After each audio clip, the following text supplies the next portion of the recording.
យ៉ាហូមករាដេសស្ដីដល់គ្នាខ្ញុំមករាអូខេថ្ងៃនេះគឺមានbush ថ្មីចង់ណែនាំជូនអ្នកនរគ្នាឥឡូវតោះទៅឆែកជាមួយគ្នាតែម្ដងហើយ bush របស់យើងថ្ងៃនេះគឺឈ្មោះថា gomben gomben gomben នេះគឺអត្ថន័យរបស់វាគឺចេញមកពីអក្សរ J មានន័យថានិយាយឬក៏តាក់ទងជាមួយនឹងភាសាចាអញ្ចឹងក្នុងករណីដែលយើងឃើញកាន់ជីណាដែលមាន gomben ហើយ bush gomben ហ្នឹងនៅខាងឆ្វេងដៃបែបនេះគឺអត្ថន័យរបស់វាច្បាស់ជាតាក់ទងជាមួយនឹងការនិយាយឬក៏តាក់ទងជាមួយនឹងភាសាពាក្យពេចន៍អីហើយចាអញ្ចឹងយើងទៅមើលពាក្យជាមួយគ្នាកាន់ជីទី1គឺ she ណា she គឺកំណាព្យចាអញ្ចឹងកំណាព្យវាច្បាស់ជាតាក់ទងជាមួយនឹងការលេងពាក្យលេងអីហ្នឹងត្រូវអត់ហើយយើងតែងកំណាព្យហើយយើងយកមកនិយាយរៀបរាប់សូត្រជាកំណាព្យចាអញ្ចឹងsheយកមើលអានធម្មតាអានហើយយើងអានហើយនៅភាសាអីមួយនៅពាក្យអីមួយនៅឃ្លាអីមួយអីចាអញ្ចឹងសុទ្ធតែត្រូវការអានភាសាឬក៏និយាយនៅភាសាអីមួយចេញមកសាសូបបួល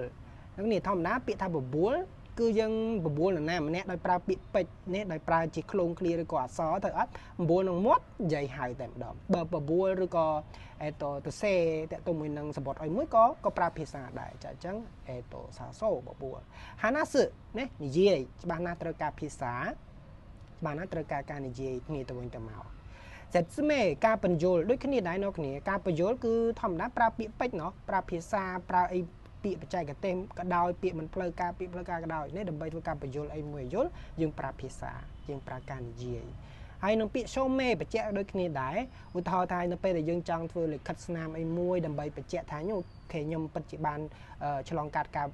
ចូលរួមវគ្គបណ្ដុះបណ្ដាលនៅក្នុងវគ្គសិក្សានេះខ្ញុំពិតជាបានរៀនចេញចប់ពីសាលានេះចាអញ្ចឹងយើងប្រើពាក្យថា show me មានន័យថាបញ្ជាក់ហើយយើងការបញ្ជាក់គឺជាទូទៅគឺមានការលាយលក្ខជាអក្សរដើម្បីបញ្ជាក់ថាអូអ្នកនឹងពិតជាបានចប់ពីសាលានឹងមែនអ្នកនឹងពិតជាបានរៀននៅសាលានឹងមែនអីចឹងទៅណាចាអញ្ចឹងshow me មកតាក់ទងមួយនឹងការប្រើប្រាស់ភាសាចាអញ្ចឹងអ្នកនេះអាចចំណាំជាមួយនឹងប្រភេទកាន់ជីដែលមានភ្ជាប់ជាមួយនឹង gomben នៅខាងឆ្វេងអត្ថន័យរបស់វាគឺនឹងតាក់ទងជាមួយនឹងការប្រើប្រាស់ការនិយាយស្ដីហើយពាក្យពេចន៍ឬក៏តាក់ទងជាមួយនឹងភាសាតែម្ដងអូខេអញ្ចឹងយើងនឹងជួបគ្នាជាមួយនឹង bush ផ្សេងទៀតចាណា